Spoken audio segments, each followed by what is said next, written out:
Hello, it's Philip Taylor speaking from Richmond Green Chambers. This morning I'm looking at a book from Bloomsbury Professional. It's a book we reviewed before. It's now in a fourth edition. It was originally published by Tottle, but now it's been taken over by Bloomsbury. The title is Guide to the Tax Treatment of Specialist Occupations, and it's been written by Keith Gordon. My wife and I have written a review which is on the web, and we've given it the title Expert Guidance for Practitioners Dealing with Occupation-Specific Tax Issues, and that's what the book is all about. It's this book here. We'll have a look at it in a minute. Did you know the current UK government has created an Office of Tax Simplification, the OTS? Let's hope it works. Previous governments, alas, have not had that much luck reforming a complex tax system. Some would argue, in fact, they made it more complex. With these thoughts in mind, it's refreshing to discover a book on tax that's readable, erudite and informative, and that's exactly what Mr. Gordon has produced here. The purpose of the book, he says, is to discuss some of those instances where the peculiarities of a particular occupation give rise to specific tax rules. This, therefore, is an ideal, if not indispensable, work of reference for practitioners charged with understanding client occupations and the general tax treatment applicable to each. That's what the book looks like.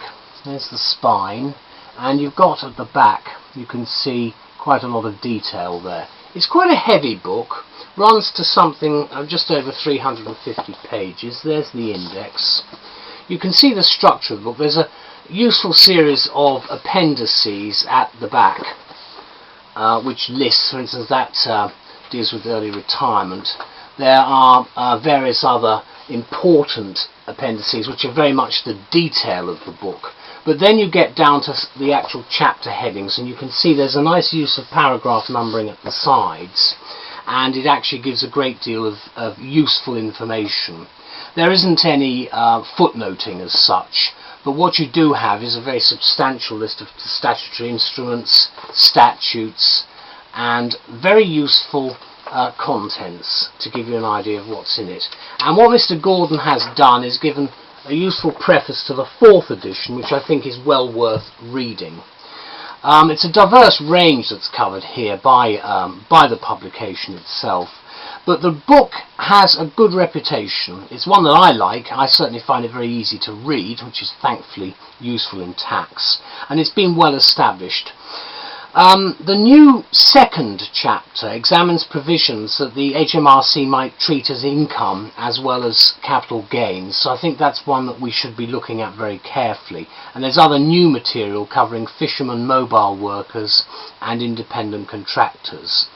And for your further research, as I've indicated, there are extensive tables of cases, SIs, statutes and other material, and a detailed index at the back. So what you've got is a definitive and reliable guide which certainly goes to satisfy the decomplicating of what is an often complex area for most people. So if you actually are dealing with this sort of area, I think it's a book you should definitely have in your library. Thank you to Bloomsbury for taking it on, and for the new fourth edition, which I found extremely helpful for my own practice. Bye-bye.